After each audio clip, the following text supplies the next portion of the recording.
Sada u ovom tutorialu naučit ćemo kako da ažuriramo podatke pomoću funkcije update. Također radit ćemo sa Aquila bazom podataka i aktor tabelom. Za početak ući ćemo u SQL tab i tu kucamo kao i uvek naš kod. Ovog puta kucat ćemo update.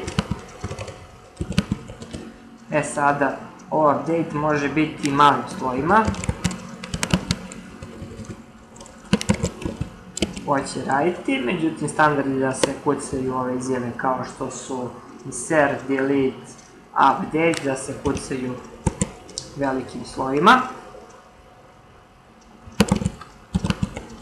Zatim kucamo ime tabele, actor, kao i po običaju između ovih backtick simbola. Zatim reč set. I sada praktično ime kolona koje želimo da ažuriramo. To će biti first name.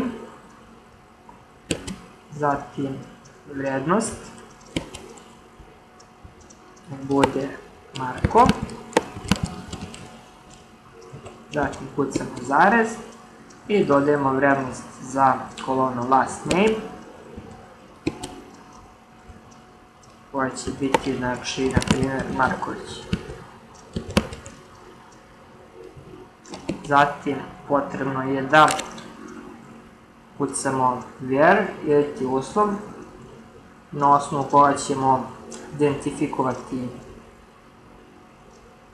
red u koloni. Znači kucamo where i, na primjer, za to će nam poslužiti kolona aktor ID i ovdje možemo stavimo jednako 1. Idemo na go. Ovdje vidimo obaveštenje one row affected, to jest da je izvršena jedna promjena i vidjet ćemo da kao prvi podatak u našoj tabeli actor imamo Marko Marković koji ima ID 1.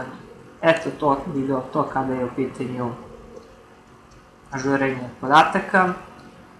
Također ništa jednostavno. U sljedećem tutorialu vidjet ćemo kako da obrišemo tabele, obrišemo podatke iz naše tabele